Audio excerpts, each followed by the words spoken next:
अस्सलाम वालेकुम। Live with Adil Shahzeb के साथ मैं हूं आपका मेजबान। गुज़श्ता रोज पेशावर में होने वाले खुदकुश हमले में शुहदा की तादाद 100 तक पहुंच चुकी है। इतनी बड़ी तादाद में मासूम जानों का ज़िया और मुल्क में एक बार फिर दहशतगर्दी की वापसी ने रियासत को झंझोड़ कर रख दिया है। आज का दिन सिर्फ पेशावर ही नहीं पूरे मुल्क में सोग का बायस रहा और आज पाकिस्तान में एक बार फिर दहशतगर्दों का कल्ला कमा करने की आवाज़ें उठ रही हैं। इब्तिदाई तहकीकात से मुतालिक IG KP मुअज़्ज़म जान अंसारी का ये कहना है कि निगरान वज़ीर आला आज़म खान ने हमले की तहकीकात के लिए एक GIT तश्कील दे दी है, लेकिन यह तहकीकात 24 घंटे में मुकम्मल होने की तवक्को नहीं की जा सकती। IG के बकौल TTP की जानिब से हमले में मुलव्विस होने की तरदीद के बाद शुबा है कि इस हमले में जमातुल एहरार मुलव्विस हो सकती है। उन्होंने रिस्पॉन्सिबिलिटी भी क्लेम कर लिया, लेकिन जमातुल एहरार भी स्प्लिंटर ग्रुप है, TTP के साथ ही वाबस्ता है। इस वाक़े से मुतालिक आज chief of army staff general Asim Munir की ज़ेर सदारत कोर कमांडर कमेटी का इजलास हुआ, जिसमें इस अज़म का इजहार किया गया कि पेशावर वाक़े के जिम्मेदारों को इंसाफ के कटहरे में हर सूरत लाया जाएगा। आर्मी चीफ ने कोर कमांडर कॉन्फ्रेंस से खिताब में ये कहा कि दहशतगर्द कौम के अज़म को कमज़ोर नहीं कर सकते। पेशावर वाक़े के जिम्मेदारों को इंसाफ के कटहरे में लाया जाएगा। दूसरी जानिब इस वाक़े पर आज इस्लामाबाद में पार्लिमान में सियासी क़यादत शदीद बरहम दिखाई दी और बज़ाहिर दहशतगर्दी की वापसी से मुतालिक दिफाई हिकमत अमली पर सवालात भी उठाए गए। आज पार्लिमान के दोनों ऐवानों में कलअदम TTP से मुज़ाकरात और कुछ लोगों की मुल्क में वापसी और जगह देने की पॉलिसी को चार्जशीट किया गया। इस मुतालिक पहले सेनेट में सेनेटर रज़ा रब्बानी ने जो है वो अस्करी इदारों की जानिब से दी जाने वाली ब्रीफिंग्स पर सवालात उठाए और इस मौक़िफ़ की बज़ाहिर तायीद वज़ीर दिफ़ा ख्वाजा आसिफ ने कौमी असम्बली के ऐवान में की, जिनके बकौल कौमी सलामती से मुतालिक मुतादिद ब्रीफिंग्स में जो कुछ कहा जाता रहा अमलन ऐसा दिखाई नहीं दे रहा। साथ ही वज़ीर दिफ़ा ने ज़र्ब-ए-अज़्ब जैसे ऑपरेशन की ज़रूरत पर एक दफ़ा फिर जोर दिया।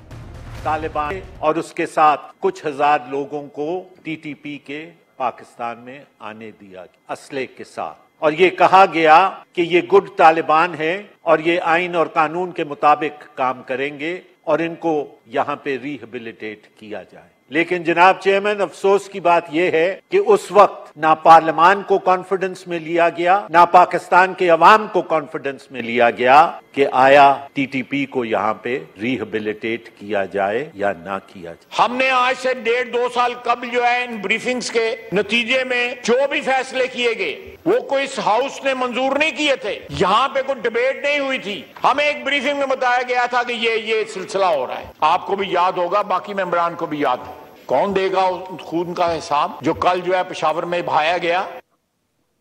ख्वाजा आसिफ के बाद पेशावर से ताल्लुक रखने वाले PTI के मुनरिफ रुकन नूर आलम खान ने भी जारहाना खिताब किया। उन्होंने आर्मी चीफ से पार्लियामान को ब्रीफिंग देने का मुतालबा किया। यहाँ पे सब लोग लगा रहे हैं, जब तक पंजाब में कोई बंदा नहीं मरेगा, जब तक कोई लाहौर में नहीं मरेगा, तो ये लोग फिर वो सीरियस नहीं लेंगे। ये कोई तरीका है? I feel like I am a second rate citizen of Pakistan. Prime minister आया, did he bother to call या इंटीरियर मिनिस्टर या डिफेंस मिनिस्टर? गिला ये है, आप मुझे पॉलिसी बताएं, आपकी पॉलिसी स्टेटमेंट क्या है? You don't ask from the parliament. आपको चाहिए था कि आप यहाँ पे सेशन वो करे, चीफ ऑफ आर्मी स्टाफ आए यहाँ पे और आए कि वो बताए कि किस वजह से ये ऐसे हो रहा है और कौन रिस्पॉन्सिबल थे। क्या मैं था? मैंने तो उनको नहीं वेलकम किया। नूर आलम खान के इस मुतालबे को वजीर दाखिला राना सनाउल्लाह ने बज़ाहिर वेलकम भी किया, लेकिन कुछ एतराज़ात के साथ, और साथ ही माजी में साबिका हुकूमत की जानिब से कलअदम TTP को कौमी धारे में शामिल करने की पॉलिसी पर भी कड़ी तनकीद की। हुकूमत कौन होती है कि वो इस मुअज़्ज़ज़ पार्लियामेंट को जो है वो पॉलिसी दे? पॉलिसी इस मुअज़्ज़ज़ पार्लियामेंट ने देनी है। यहाँ पे बिल्कुल वजीर आज़म तशरीफ लाएंगे, यहाँ पे यकीनन आर्मी चीफ भी आएंगे, DG ISI भी आएंगे, और उसी तरह से जिस तरह से आज से कोई 6-7 माह कबल इस मुअज़्ज़ज़ ईवान में पार्लियामेंटेरियंस को ब्रीफिंग दी गई और उस ब्रीफिंग के नतीजे में चीजें फाइनल हुई, उसे आप पॉलिसी कह लें या उसे वे फॉरवर्ड कह लें, तो इसी तरह से अब भी होगा। वजीर दाखिला राना सनाउल्लाह ने गुज़श्ता रोज लाइव विद आदिल शाहजेब में भी ये वाज़ेह कर दिया था कि कलअदम TTP से मुज़ाकरात जो थी वो एक गलती थी, है कि ये मुज़ाकरात का फैसला इसने जो है ना वो पे नहीं किया, ये गलत साबित हुआ है। और अब जो फैसला फिर बाद में इस गलती का इदराक होने के बाद, इसका नुकसान उठाने के बाद जो। तो नाज़रीन, इन तमाम मामलात पर गुफ्तगू करेंगे। हमें ज्वाइन किया पीपल्स पार्टी के सीनियर रहनुमा और वज़ीर आज़म शहबाज शरीफ के मुशीर बराए उमूर कश्मीर कमर जमान कायरा साहब हमारे साथ मौजूद हैं। कायरा साहब, बड़ा अफसोसनाक वाकया, पूरे मुल्क को उसने एक दफ़ा फिर लर्जा के रख दिया है। 100 के करीब, 100 के करीब जो हैं जवान हमारे कल शहीद हुए। आज जो कौमी असम्बली में हुआ तो राना सनाउल्लाह साहब ने यह कहा कि जी वजीर आजम को और आर्मी चीफ को यहां आकर पार्लियामान को एतमाद में लेना चाहिए। एक तो क्या आप उनसे एग्री करते हैं? दूसरा ये कि ये जो टीटीपी के साथ मुज़ाकरात हुए थे, क्या आप लोगों को एतमाद में लिया गया था? बहुत शुक्रिया। जहां तक ताल्लुक राना साहब की आज स्पीच का था, यकीनन आज सारे ऐवान का ये कंसर्न था, सारी कौम का कंसर्न का इजहार था, बड़ी तकलीफ का इजहार था। राना साहब ने कुछ उसके ऊपर ब्रीफ किया, इंसिडेंट के ऊपर ब्रीफ किया, जो इक़दामात उठाए गए उस पर ब्रीफ किया, और उन्होंने ये कहा, हाउस को एश्योर कराया कि वो कराएंगे। वज़ीर आज़म आएंगे, ऐवान को बताएंगे। आर्मी चीफ और ISI चीफ के बारे में भी उन्होंने कहा कि वो भी तशरीफ लाएंगे और वो भी बताएंगे वो अपना नुक्ता नज़र कि अभी तक डेवलपमेंट क्या हुई है, और गाइडेंस ये अवान देगा। ये आज का उनका जो तकरीर थी उसका खुलासा था। तो कायरा साहब, इससे पहले जो टीटीपी के साथ हुए मुज़ाकरात, और अब तो राना साहब खुद भी मानते हैं कि वो बड़ी एक गलती थी, मिस्टेक थी। फिर रज़ा रब्बानी साहब ने आज बड़ी एक धुआंधार स्पीच की फ्लोर ऑफ द हाउस पे। उन्होंने ये कहा कि जी हमें बताया जाए कि किसके कहने पर हुआ, क्या बातचीत हुई, किसने कैसे मैंडेट उनको मिला। तो इसका मतलब ये कि पार्लियामान को या हुकूमत को एतमाद में ही नहीं लिया गया था। यकीनन जिस तरह के एतमाद की बात की जाती है या जो मुज़ाकरात का अमल खोलने की बात की जाती है, उस पे तहफ़्फ़ुज़ात उस वक्त भी बयान हुए थे जब ये मामला खुला था, और हम मुज़ाकरात के खिलाफ तो नहीं थे, लेकिन अगर आइन से मावरा कोई मुज़ाकरात होते हैं या आइन से मावरा कोई सलूशन निकाला जाता है तो उसके खिलाफ तो कोई सब सभी थे। लेकिन आज राना साहब ने भी कहा कि जो कुछ मुज़ाकरात हुए और उसमें जो नाकामियां हुई, जो ओवरलुक्स किया गया, अगर उसकी तफसील बयान करनी हो तो मैं बयान कर दूं, लेकिन उसका फ़ायदा नहीं है। मैं समझता हूं कि ये सीरियस इशू है, इस पे कौमी कंसेंसस होना ज़रूरी होता है। आज एक जमात का ऐवान में ना होना या बाकी जमातों के साथ ना बैठना, या उस दौर में भी जब नेशनल सिक्योरिटी की मीटिंग्स हुई, जब बाकी जमातों को बुलाया गया, उसमें वजीर आजम का, उस वक्त के वजीर आजम का ना आना, ये बड़ा हैरान कुन अमल है। इसलिए कि आदिल, ये हमारे दौर में जब 18वीं तरमीम हुई, NFC हुआ, और जो कानून साजी हमारे दौर में हुई, उस पर कंसेंसस की कोशिश इसलिए की गई कि जिस कानून को, जिस फैसले को सारी जमातों की ताईद हासिल होती है, उसके खिलाफ कोई जमात जा नहीं सकती, उससे मुफर हो नहीं सकता, लिहाजा वो कंसोलिडेटेड एफर्ट्स उसके साथ हो सकती है। आज भी यही अमल की जरूरत है। सारी दुनिया कह रही है, सारी कौम कह रही है, सारा मीडिया कह रहा है, लेकिन क्या करें, आज की अपोजिशन इस बात को समझने को तैयार नहीं है। और कायरा साहब, ये अगर इस मुल्की और कौमी सतह के मामलात में भी अना को पीछे ना डाला गया तो जाहिर बात है खुदा ना खास्ता बतौर रियासत हमें नुकसान पहुंच भी चुका है, मजीद भी पहुंचेगा। ग्रैंड नेशनल डायलॉग की क्या आप समझते हैं कि इस वक्त जरूरत है? और अगर जरूरत है तो जाहिर बात है हुकूमत और वजीर आजम शहबाज शरीफ साहब पहल कर सकते हैं, इमरान खान साहब को पैगाम पहुंचा सकते हैं कि एक ये यकनुकाती एजेंडा, आप इसे मिसाके इंसदाते दहशतगर्दी का नाम दें, जो भी दें, इस पे खुदारा आके बैठें और मामलात को आगे लेके जाएं कि क्या करना है हमने। देखिए, पाकिस्तान इस वक्त जिन हालात का शिकार है, हम सबको जरा ठंडे दिल से गौर करने की है कि क्या कोई एक जमात अपने आप को अकले कुल कह के या समझ के इन मसाइल का हल कर सकती है? क्या पाकिस्तान के अंदर जो इस वक्त कॉन्फ्लिक्ट्स हैं उनका सामना कर सकती है? क्या इदारा जाती जो रेजिस्टेंस है उसका मुकाबला कर सकती है? क्या दुनिया को सेटिस्फाई कर सकती है? Answer is no. मेरी दानिश में तो नहीं है, लेकिन कुछ लोगों का ख्याल है कि ऐसा हो सकता है, क्योंकि एक जमात, कोई एक लीडर इस सारे मसाइल का हल निकाल ले। ये वो वाहमे हैं, जिस कौम को भी ये वाहमे लग जाते हैं वो मंजिलें खो बैठती हैं। आज बिल्कुल दुरुस्त आपने फरमाया, हम तो कह रहे थे कि पाकिस्तान की इकोनॉमी में भी जब खान साहब की हुकूमत आई थी, हमने तब कहा था कि आइए चार्टर ऑफ इकोनॉमी करते हैं, चार्टर ऑफ डेमोक्रेसी 2 करते हैं, मिल के आगे बढ़ते हैं। अगर किसी पे इल्जाम है तो हम अपने इल्जामात का सामना करेंगे, लेकिन उसके जवाब में क्या था वो एक लंबी दास्तान है, सारी कौम जानती है। लेकिन आज भी जरूरत इस अमल की है कि जिस तरह COD करके हमने अहदाफ मुकर्रर किए थे, उन पे अमल किया था, आज भी COD किया जाए, चार्टर ऑफ डेमोक्रेसी किया जाए, चार्टर ऑफ डेमोक्रेसी 2 हो, और उसके नतीजे में ये जो सिक्योरिटी के फैसले हैं, फेडरेशन के फैसले हैं, या इख्तियारात की तफवीज है, या इलेक्शंस के इश्यूज है, इन सब के ऊपर कौमी इत्तफाक राय हो। और साथ ही साथ हमें अपने इकोनॉमी के फैसले, चार्टर ऑफ इकोनॉमी भी करना चाहिए। हर हुकूमत अपने अहदाफ लेके आती है, लेकिन कुछ बेस लाइन डिसीजन हो जाते हैं कि हुकूमत जिसकी भी आए वो इन चीजों से इनहराफ नहीं करेगा, इससे डेविएट नहीं करेगा। ये पाकिस्तान को इस गंभीर सूरत हाल से निकालने का रास्ता है, इसको मानना पड़ेगा, वरना मुल्क का भी नुकसान होगा, हमारा भी, सियासी जमातों का भी नुकसान होगा। ये कायरा साहब बड़ी इंपॉर्टेंट आपने बात की है, लेकिन अगर मतलब हुकूमत और ओपोजिशन आपस में बैठने के लिए अगर नहीं है तैयार, बल्कि ओपोजिशन आपके साथ बैठने के लिए नहीं तैयार, वहां किरदार सिर्फ एक ही रह जाता है जो कि इस्टेब्लिशमेंट का है, जो उनका ये दावा है, और कॉन्डक्ट से भी लग रहा है कि वो न्यूट्रल हो चुके हैं। तो कौन करेगा? क्या आप उनसे अपील करेंगे कि आए बिठाएं सबको, एटलीस्ट सिक्योरिटी वाले मामले में, जो का डोमेन ही उनका है? देखिए, मेरी जाती राय, मैं अपनी जमात की राय भी नहीं दे सकता, वो तो जमाती क़यादत बताएगी, लेकिन मेरी जाती राय में इस वक्त वजीर आजम साहब को ये इनिशिएटिव लेना चाहिए, उन्हें फिर एक दफा दावत देनी चाहिए कि आए बैठ के पाकिस्तान के मसाइल का हल निकालने के लिए हम इलेक्शन फेयर एंड फ्री कराएंगे अपने टाइम पे। और ये जो इस वक्त मुख्तलिफ कॉन्फ्लिक्ट्स में मुल्क घिरा हुआ है, अगर हम सिर्फ ये नेगेटिविटी में और अपने नैरो माइंडेड बंद आंखों के साथ हम अपनी सियासत के चक्कर में रहे, मनफी सियासत के, तो नुकसान होगा, बहुत शदीद नुकसान होगा। बिल्कुल वजीर आजम साहब को इस पे इनिशिएटिव लेना चाहिए। और प्रॉब्लम यह है कि बाकियों को तो खान साहब मानने को तैयार नहीं है, और कौन करे। एक होते थे हमारे बुजुर्ग नवाबजादा नसरुल्लाह खान मरहूम, वो ऐसे इनिशिएटिव लिया करते थे। आज बहरहाल उनकी कमी है, और मेरा ख्याल है कि कुछ ऐसे न्यूट्रल तबकात जरूर हैं, सियासी जमातें हैं, जिनको दोनों अतराफ को इस बात पे कायल करने की जरूरत है। इस्टेब्लिशमेंट को बिल्कुल न्यूट्रल रहना चाहिए, और ये मामला सियासी जमातों को अपने तौर पे हल करना चाहिए।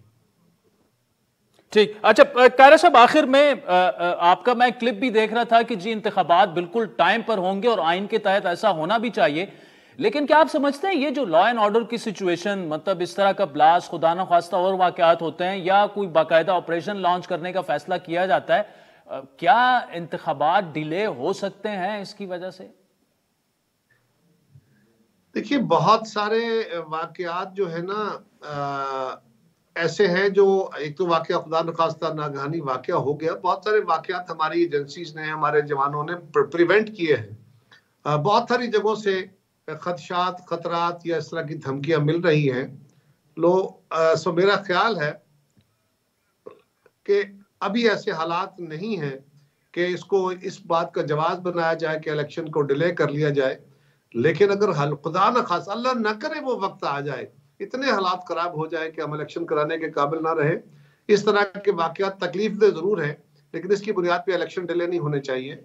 हाँ, वो सूरत हाल अगर ऐसी हो, जो डिले के जो सूरत हाल है ना जी, वो इलेक्शन का इनेकाद मुमकिन ना रहे, वो सूरत हाल है। अल्लाह ना करे वो वक्त आए पाकिस्तान।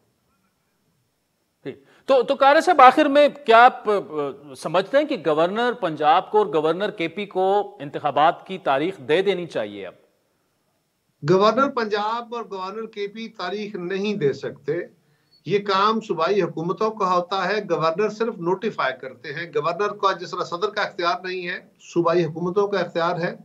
काबीनाएं तश्कील पा गई हैं, पहले तो काबीना नहीं बनी थी, और हुकूमत सिर्फ वजीर आला नहीं होता, बल्कि काबीना को कहा जाता है। सो कैबिनेट मुकम्मल होती है तो साथ ही इनको फौरी तौर पे फैसला करना चाहिए, और मेरा ख्याल है इस पे काम भी हो रहा है। तो ये कहा जा रहा है कि जी गवर्नर डेट क्यों नहीं दे रहे। गवर्नर ने डेट देनी थी सूबाई हुकूमत से पूछ के, और सूबाई हुकूमत तश्कील पानी थी कैबिनेट के साथ, क्योंकि ये अदालती फैसला है। अब वो तश्कील पाई है या उसमें कंप्लीशन हो रही है, तो जल्द डेट आ जाएगी।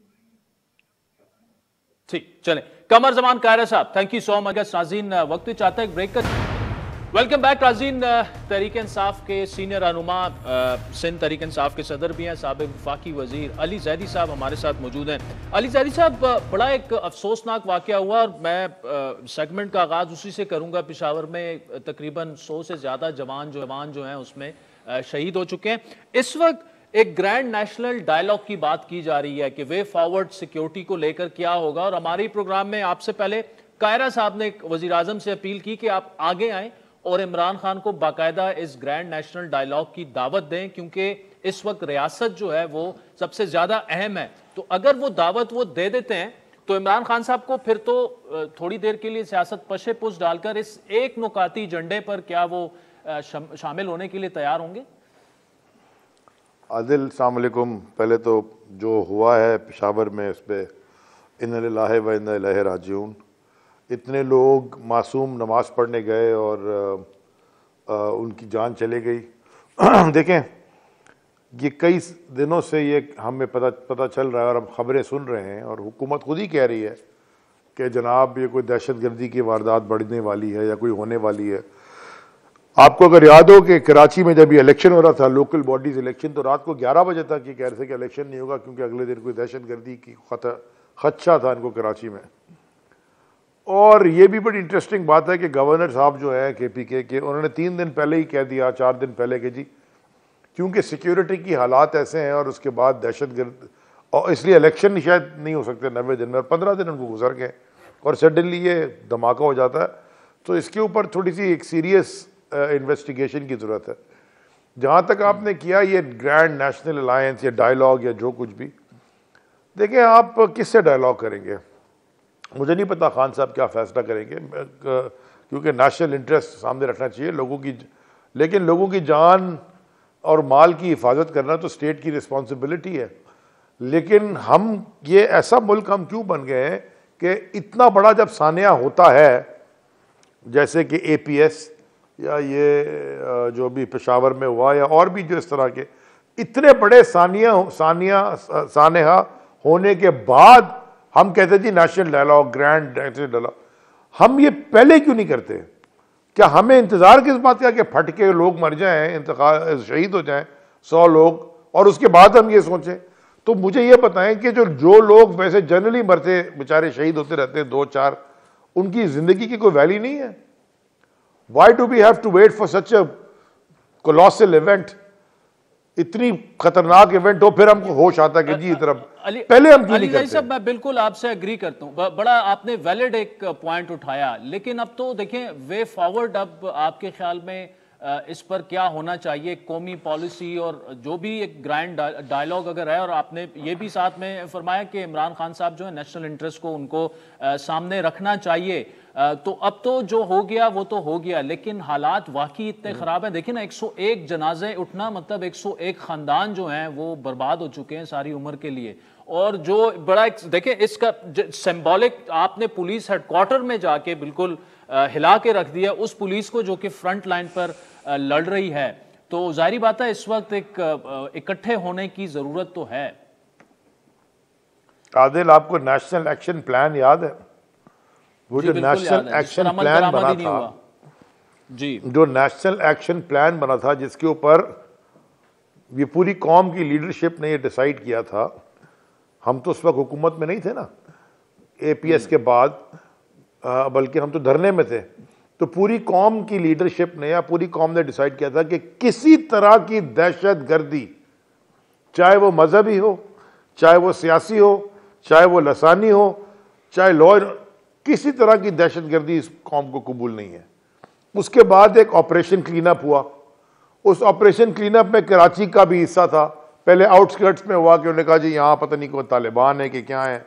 उसके बाद शहर के बीच में लियारी में हुआ, लियारी गैंग वॉर के खिलाफ। उसके बाद MQM के खिलाफ हुआ, क्योंकि MQM की भी एक सियासी दहशत गर्दी में मुलव्वस थी। और उसके बाद 2016 में और 17 में जो भी अल्ताफ हुसैन ने जो कमेंट दिया, उसके बाद MQM पे ऊपर बैन लग गया, जो कुछ भी हुआ। मुझे जरा एक बात जरा समझा दें आप, उन्हीं लोगों को जिनके खिलाफ ऑपरेशन किया, जो लोग मुलव्वस थे दहशतगर्दी में, मैं दहशतगर्दी का लफ्ज इस्तेमाल कर रहा हूं, मैं ये नहीं कह रहा कि वो लसानी दहशतगर्दी थी या सियासी दहशतगर्दी थी या माशी दहशतगर्दी थी या मजहबी दहशतगर्दी थी। मैं दहशतगर्दी जिसमें आम इंसान का नुकसान होता है, जान जाती है, मैं उसकी बात कर रहा हूं। आज उन्हीं लोगों को आपने ऊपर बैठाया हुआ है। आप मुझे बताएं कि ये जो पीडीएम की मूवमेंट थी, एक मिनट, ये जो पख्तून एमक्यूएम की अगर बात करें, वो तो 3.5 साल आपके पास भी बैठे रहे और उनमें से तो मैं कोई आपसे दहशत नहीं है। उन्होंने तो अल्ताफ हुसैन से ताल्लुकी का ऐलान भी किया। जी देखिए, उसी एमक्यूएम जो हमारे साथ बैठी थी ना, उस एमक्यूएम में अमीनुल हक के ऊपर केस नहीं थे। उस एमक्यूएम में दूसरे जो लोग थे उन पे केस नहीं थे। जिन पे केस थे वो तो वापस आ रहे हैं। आज बाबर गौरी साहब वापस आ गए। वो भागे क्यों थे? कल अल्ताफ हुसैन को मिले हैं। मेरा कहने का मकसद है, who is playing God in this country? कानून has to be above everything else. Yardstick एक होनी चाहिए। ये कौन है जो इस मुल्क में अनटचेबल गॉड बना हुआ है कि जो मर्जी किसी को उठा के फेंक दे कि तुम आज दहशतगर्द हो और आज बोल दे कि तुम आज हीरो हो, तुम्हारे माफ? ये कैसे हो सकता है? देखें, ये मुल्क कभी भी, दुनिया की कोई सोसाइटी कभी भी आगे नहीं बढ़ी जब तक रूल ऑफ लॉ वहां इंप्लीमेंट नहीं हुआ। पूरी तारीख उठा के देख लें आप, कोई नेशन बड़ा ही नहीं है। आम लोगों के लिए तबाही है इधर। इतना जो आपने फ्रैगमेंट कर दिया सोसाइटी को और इतना जो गैप आ गया है, ऊपर से ही जो इन्फ्लेशन ने कमर तोड़ दी है लोगों की, लोग लॉ ब्रेकर खुद बन रहे हैं, मजबूरी में बन रहे हैं। ये तो खैर जो हुआ वो हुआ, और इंटरनेशनल प्लेयर्स आपके खिलाफ गेम खेल रहे हैं। तो पाकिस्तान को जब ये हुआ, regime change, rule of law की बिल्कुल, हाँ जी रूल ऑफ लॉ की बिल्कुल आप बात दुरुस्त कर रहे हैं, लेकिन खुद इमरान खान साहब की स्टेटमेंट ऑन रिकॉर्ड है कि 6-7 हजार कलदम टीटीपी के लोगों को हम यहां पर लाके बसाना चाह रहे थे। फिर आपकी के दौर में कलदम टीटीपी से मुज़ाकरात शुरू भी हुए, जिस आज सियासतदानों का दावा है कि पार्लिमान को एतमाद में ही नहीं लिया गया। तो पॉलिसीज जो थी वो तो, मतलब खान साहब भी तो यही चाहते हैं कि उनसे मुज़ाकरात किए जाए। अब जो आपकी रियासत को ही नहीं मानते, उनसे कैसे आप मुज़ाकरात करें? 20 साल से आप उनके खिलाफ लड़ रहे हैं, फिर अचानक मुज़ाकरात करते हैं, उनको मौका मिल जाता है रीग्रुप होने का। आज वो इतने मजबूत हैं कि पुलिस हेडक्वार्टर के अंदर घुस के कार्रवाइयां कर रहे हैं। 30-40 साल आयरिश रिपब्लिकन आर्मी के साथ जंग होती रही इंग्लैंड की, धमाके होते रहे, फाइनली मुज़ाकरात करके ठीक हुआ। मैं जो आपसे गर्ज कर रहा हूं वो दो चीजें सेपरेट, कंफ्यूजन है ना इसमें, पहले क्लैरिटी ले लें। लोगों को इंक्लूसिव करने से जिंदगी आसान होती है। कोई ना कोई उनके इश्यूज हैं।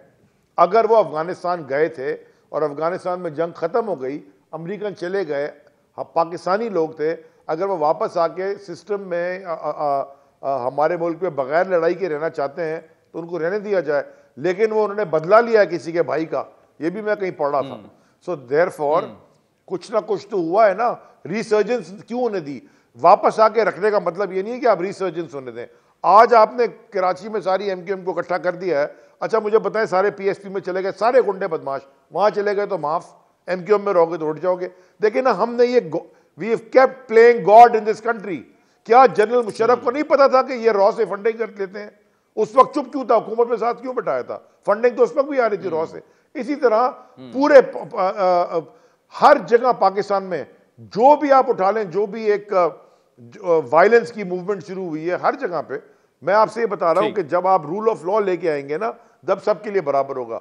जब तक आप ये पिक एंड चूज करते रहेंगे कि आप किसी एक इंसान की नजर में कि एक दहशतगर्द है और इंसान की नजर में ये बेगुनाह है, चाहे उसने कितने कत्ल किए हों, इस तरह हो नहीं सकता, कभी चल ही नहीं सकता सिस्टम। ठीक, मुझे अली साहब ये बताएं, इंक्लूसिव बनाना होता है, इंक्लूसिव बनाना होता है, पॉलिसी बनती है इंक्लूसिव।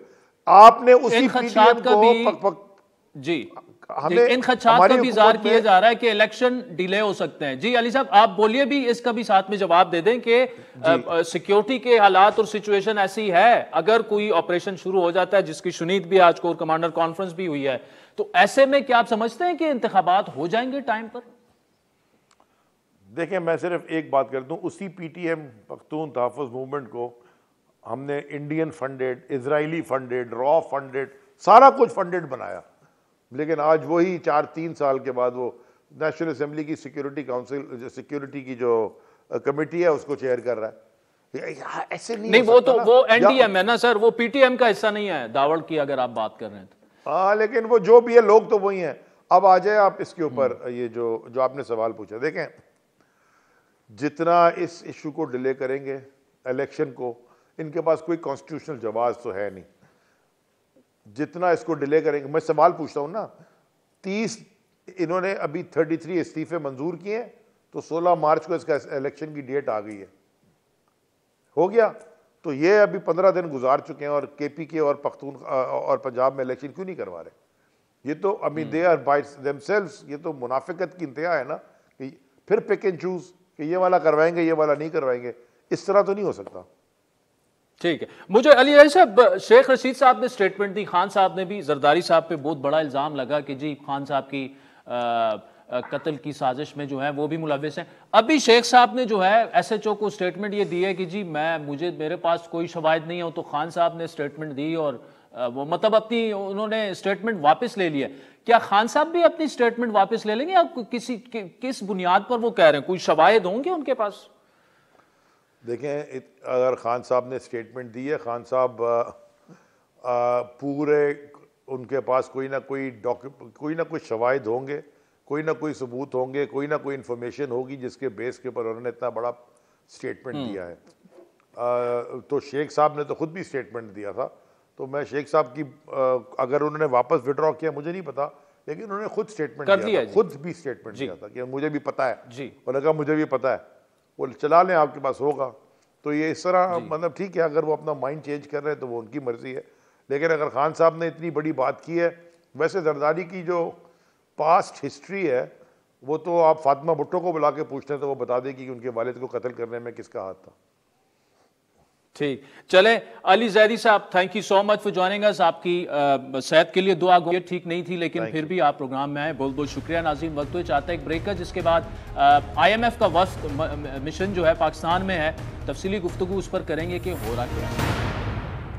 वेलकम बैक नाज़रीन, हमने जिस तरह आपको बताया भी था कि गवर्नर KP हाजी गुलाम अली साहब ने प्रोग्राम में शिरकत करनी थी, हमें टाइम भी दिया लेकिन शायद उनकी मसरूफियात की वजह से वो आ नहीं पाए। तो हम आज बात इस वक्त करेंगे मईशत की। हुकूमत ने तकरीबन लग रहा यह है कि घुटने टेक दिए हैं IMF को। इनफ इज इनफ और आई डोंट केयर कहने वाले वजीर खजाना इसहाक डार साहब अब IMF की हाँ मिलाना उनको पड़ रही है। गुज़श्ता कई माह से तातुल के शिकार IMF और पाकिस्तान के मुज़ाकरात का आज से बाकायदा आगाज हो चुका है और पहले इजलास में ही हुकूमत ने प्रोग्राम को मौसर तरीके से बर वक्त मुकम्मल करने के लिए शराइत पूरी करने की यकीन दहानी करा दी है। इन शराइत पर भी बात करेंगे, बड़ी मुश्किल शराइत है।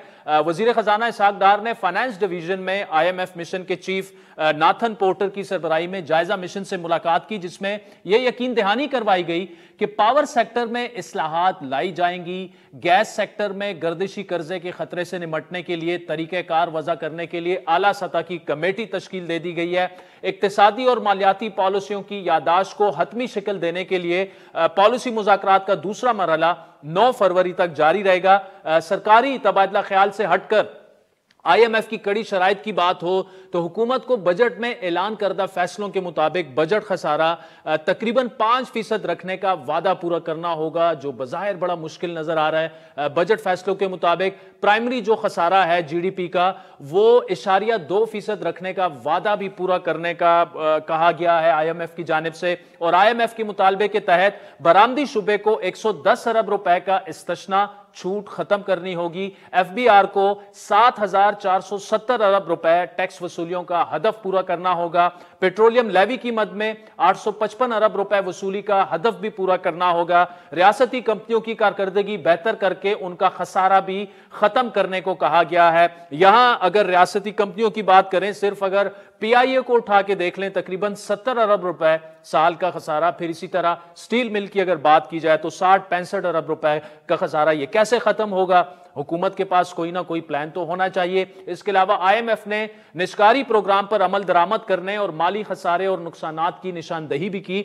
IMF की यह शराइत यकीनन इंडिया दे रही है कि मुल्क में अवाम के लिए महंगाई का ना खत्म होने वाला एक और सिलसिला शुरू होने को है। लेकिन वजारत खजाना मुसिर है कि IMF ने गरीब तबके के लिए सब्सिडी की मुखालफत नहीं की और बेनजीर इनकम सपोर्ट प्रोग्राम के तहत रिलीफ जारी रखने पर वो आमादा भी है। IMF और पाकिस्तान के दरमियान इस डेडलॉक के खात्मे ने अलबत्ता मार्केट में मुस्बत रद्द-ए-अमल पैदा किया। आज पाकिस्तान स्टॉक एक्सचेंज में 100 इंडेक्स में 800 पॉइंट्स का इजाफा देखा गया, जिसकी वजह IMF प्रोग्राम की बहाली की उम्मीद को करार दिया जा रहा है। दूसरी जानिब आज डॉलर रेट में भी उतार चढ़ाव देखा गया। इंटर बैंक में डॉलर ₹3.63 सस्ता होने के बाद फिर महंगा हुआ। कारोबार के आगाज पर डॉलर की कीमत ₹259.63 थी, जिसमें 37 पैसे का इजाफा हुआ, कीमत 270 हो गई। लेकिन कारोबार के दौरान अचानक ही डॉलर की कीमत में कमी देखने में आई, जो ₹3.63 तक सस्ता हुआ। एक बार फिर महंगा होने के बाद मार्केट के इख्तिताम पर इंटर बैंक में डॉलर की जो कीमत थी वो ₹267.88 थी। दूसरी जानिब पाकिस्तान की माशी सूरत हाल से मुतालिक बैनुल-अक़वामी रेटिंग एजेंसी फिच ने भी रिपोर्ट जारी की है, जिसमें यह कहा गया है कि रुपए की कदर में यह गिरावट IMF को मनाने में मददगार तो होगी, लेकिन इससे मुल्क में महंगाई बढ़ने का भी खदशा है। रिपोर्ट के मुताबिक IMF का कर्ज पाकिस्तान पर बैनुल-अक़वामी अदायगियों के दबाव को कम करेगा। इस वक्त पाकिस्तान के पास सिर्फ $3.68 के ज़र मुबादला के ज़खायर हैं, जो कि सिर्फ 3 हफ्तों की दरामदात को पूरा करने के लिए बमुश्किल काफ़ी हैं। ऐसे में पाकिस्तान को IMF $1 अरब की अगली किस्त के इजरा की अशद ज़रूरत है, ताकि दिवालियापन के मुमकिन खतरे को दूर किया जा सके। तफसीली गुफ्तगू करेंगे। हमें ज्वाइन किया है माशी उमूर के मालूमिस्ट डॉक्टर फरूख सलीम साहब ने। डॉक्टर साहब बहुत शुक्रिया। खुशाइन बात यह है कि मिशन पाकिस्तान आ गया, IMF का मुज़ाकरात शुरू हो गए हैं, लेकिन बुरी खबर यह है कि बड़ी सख्त शराइत IMF ने रखनी है, और उससे भी बुरी खबर यह है कि हमारी मजबूरी है एक इस सख्त शर्त को मानना, और उसका इंपैक्ट अवाम पर भी आएगा। कोई और हमारे पास रास्ता नहीं है। आदिल साहब, पहली बात तो यह है कि ये प्रोग्राम जो है ये 2019 में वजारत खजाना और IMF के दरमियान तय पाया था, वो PTI की हुकूमत के दौरान, और ये उसका 9वां रिव्यू, 9th रिव्यू जिसको हम कहते हैं, उसके थ्रू हम गुजर रहे हैं। मेरी नज़र में 5 बड़े मसाइल थे, 5 बड़े आप समझिए इख्तिलाफ थे IMF और वजारत खजाना के दरमियान, जिसमें से 2 जो हैं वो सेटल हो गए। एक था कि रुपए की जो हकीकी वैल्यू है, वो जो मार्केट डिटरमिन्ड वैल्यू है, मार्केट तयन करे कि रुपए और डॉलर का एक्सचेंज रेट क्या होना चाहिए। वो 4-5 महीने पहले जो वजारत खजाना की तरफ से पॉलिसी आई थी, जिसमें रुपए को मसनूई तरीके से उसकी कदर को जो है वो रोका जा रहा था, वहाँ पे आई थिंक वजीर खजाना साहब ने मान लिया है कि जो हकीकी वैल्यू होनी चाहिए, जो मार्केट डिटरमिन होनी चाहिए, वहाँ पे उन्होंने आई थिंक पहली वाली जो उनकी बात थी उससे विड्रॉ कर लिया। तो उसके नतीजे में हमने देखा कि ये मिशन पाकिस्तान पहुंच गया। दूसरा, पेट्रोल की कीमतों में इजाफा हमने देख लिया है। तो 2 बड़ी शराइत जो थी, मेरा ख्याल है उस पर तो अमल दरामद पाकिस्तान ने कर दिया है। अब 3 मामले जो हैं वो बाकी रह गए हैं, जिसपे ऊपर अब 9 फरवरी तक का बताया जा रहा है कि डिस्कशन रहेगी। एक पेट्रोल की एक बिजली की कीमत के हवाले से और गैस की कीमत के हवाले से, और तीसरा है कि हुकूमत का खसारा जो है, बजट का खसारा, जो उसमें आमदन और उसकी अखराजात में जो फर्क आ रहा है, उसको किस तरह पुर करना है। तो ये 3 मामले में जाती तौर पे आदिल साहब मुझे लग रहा है कि at the end of the week और सो ये मुआहदा पाकिस्तान की वजारत खजाना और IMF के दरमियान हो जाएगा। वो जिसको हम कहते हैं MEFP, memorandum of economic policy, किसी किस्म के कॉम्प्रोमाइज हो जाए। डॉक्टर साहब, अगर फर्ज करें ये मुआहदा हो जाता है, और अच्छी खबर यही होगी क्योंकि हमारे पास इसके अलावा तो ऑप्शन ही नहीं है, मजबूरी है हमारा IMF के मुआहदे में वापस जाना, उसके बाद क्या आप समझते हैं कि रुपए पे जो पिछले हमने 4-5 महीने से एक प्रेशर देख रहे हैं, क्या ये प्रेशर रिलीज होगा, थोड़ा सा रिलीज होगा, या उसके इम्कानात कम है क्योंकि हमने अदायगियां तो करनी है अगले 4 से 5 महीने में? ये आदिल साहब, जो प्रेशर आता है और जिसके नतीजे में हमारी करेंसी या रुपया जो है वो गिरता है, वो रियली एक बीमारी की अलामत है। वो खुद से बीमारी नहीं है। बीमारी है वो है करंट अकाउंट का खसारा या तिजारत का खसारा, उसको कह लें कि अगर हमारी एक्सपोर्ट जो है वो 31 अरब से नहीं बढ़ पा रही और इंपोर्ट्स हम 75 बिलियन की कर लेते हैं, तो वो असल बीमारी है। और उस बीमारी के नतीजे में अलामत हमें ये नजर आती है कि हमारी करेंसी गिर रही है। तो जब तक वो बीमारी का इलाज नहीं होगा, तो जो अलामत है उसको दबाया तो जा सकता है, लेकिन उसका इलाज सामने नहीं आ रहा।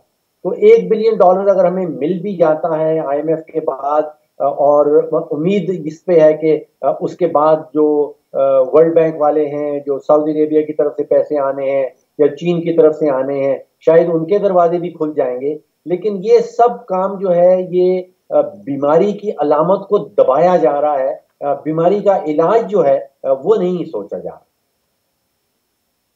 तो डॉक्टर साहब, फिर ये जो बीमारी है उसके इलाज तो चले एटलीस्ट शुरू तो हो गया है, लेकिन आप समझते हैं कि ये आर्जी इलाज होगा और शायद 3-4 महीने तो कुछ रिलीफ मिल जाए, उसके बाद फिर इंतखाबात हैं, पॉलिटिकल पोलराइजेशन है, तो रुपए फिर भी प्रेशर में रहेगा और महंगाई का तूफान अलग से रहेगा? महंगाई का तूफान देखिए, अभी जो हमें हुकूमत बता रही है कि कोई 26-27% की जो उनकी लेटेस्ट फिगर आई है महंगाई की शरह, अभी जो इकदाम जिसकी हम बात कर रहे हैं, पेट्रोल की बढ़ चुकी है, बिजली की बढ़ने वाली है, गैस की बढ़ने वाली है, उनके नतीजे में मेरा तखमीना ये है कि 27% में आप 13 या 15% मजीद जमा कर लें और फिर आपको वो नई जो महंगाई की शरह वो आपके सामने आई जाएगी। तो कहीं 35 या 40% की नई महंगाई की शरह जो है वो सामने आएगी। लेकिन आदिल साहब, इसके अंदर एक अच्छी खबर भी छुपी है, और वो अच्छी खबर ये है कि आलमी मंडी में बहुत सारी चीजें ऐसी हैं जिनको हम इंपोर्ट करते हैं और उनकी कीमत जो है वो बड़ी तेजी से गिरी है। जैसे तेल की कीमत है जो $120 का बैरल था कुछ माह पहले, अब वो $80-85 पे आ गया है। इसी तरह खाने बनाने का तेल है जो हम $3-4 बिलियन का इंपोर्ट कर लेते हैं, वो आप समझिए कि 7,000 मलेशियन रिंगिट का फी टन जो है वो कुछ माह पहले बिक रहा था। अब आलमी मंडी में उसकी कीमत जो है वो 4,000 मलेशियन रिंगिट फी टन रह गई है। इसी तरह जो कोयले की कीमत 10 से 15% नीचे आई है। तो मुझे महसूस ऐसे हो रहा है कि अभी तो ये महंगाई का तूफान आएगा, ये हम सबको सहना पड़ेगा, लेकिन 3 से 4 महीने के अंदर ये महंगाई का तूफान जो है ये मुझे थमता हुआ नजर आता है। नहीं, ये बड़ी आप अहम बात कर रहे हैं डॉक्टर साहब। तो इसका मतलब ये कि 3 से 4 महीने में आवाम को कुछ हम उम्मीद रख सकते हैं कि कुछ रिलीफ मिलने की है उम्मीद? नहीं, रिलीफ मैंने नहीं कहा। देखिए, जब हम कहते हैं कि मैं जब कहता हूं कि महंगाई का तूफान या उसकी शरह थम जाएगी, उसका मतलब यह है कि अभी जो महंगाई का घोड़ा जिस रफ्तार से भाग रहा है, 3 या 4 महीने के अंदर उसकी रफ्तार स्लो डाउन हो जाएगी। तो महंगाई की शरह तो फिर भी रहेगी, महंगाई तो होती रहेगी, लेकिन उसकी बढ़ने की शरह जो है वो उसमें कमी आ जाएगी। ठीक, चलें। डॉक्टर फरूख सलीम साहब, thank you so much for joining us. नाज़रीन, आज के प्रोग्राम में 2 अहम बातें, एक सिक्योरिटी के लिहाज से बड़ी तफसीली गुफ्तगू हमने की। बड़ा अनफॉर्चुनेट इंसिडेंट पेशावर में, और इन खदशात का इजहार किया भी जा रहा था कि इस तरह के वाक़यात हो भी सकते हैं। दूसरी अहम गुफ्तगू आपने फरूख सलीम साहब की सुनी, इकनॉमिक जो क्राइसिस की सिचुएशन है, वो इस उम्मीद का तो इजहार कर रहे हैं कि 3 से 4 माह में शायद महंगाई का ये तूफान जो है वो थम जाएगा, लेकिन पाकिस्तान को बड़े सवेर चैलेंजेस का सामना है इकोनॉमिकली स्पीकिंग।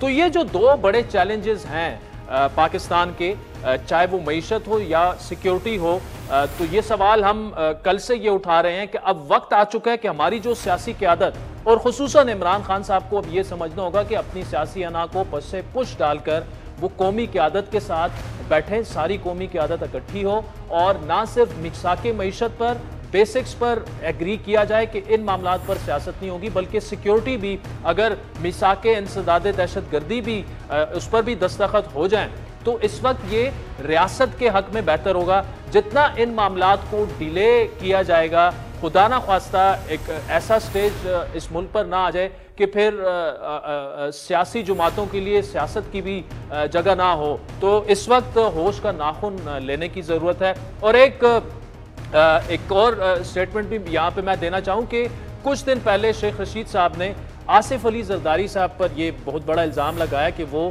इमरान खान के खिलाफ खुदा न ख्वास्ता उनके कत्ल की साजिश में मुलव्विस हैं। आज खबर यह है कि उन्होंने एक पुलिस स्टेशन में इस्लामाबाद के अपनी एक स्टेटमेंट जमा करवाई है, जिसमें वो ये कह रहे हैं कि मेरे पास इस बात के कोई सबूत नहीं है, और बाल्फाज़ दीगर वो अपना बयान वापस ले रहे हैं। वो ये कह रहे हैं कि मैंने तो इमरान खान के मतलब उनकी स्टेटमेंट की वजह से ये बात की थी। जो भी है, अगर उन्होंने गलत स्टेटमेंट दी थी, फैक्चुअली इनकरेक्ट स्टेटमेंट दी थी, और अब वो वापस ले रहे हैं, तो इसको अप्रिशिएट करना चाहिए। लेकिन इस पोलराइजेशन के माहौल में ऐसी स्टेटमेंट्स देने से पहले हमारी सियासी क़यादत को थोड़ा सा सोचना भी होगा। तो आज के प्रोग्राम पर आपके फीडबैक के मुंतज़िर रहेंगे। ट्विटर हैंडल है @आदिल शाहज़ेब। इजाज़त दीजिए, खुदा हाफ़िज़।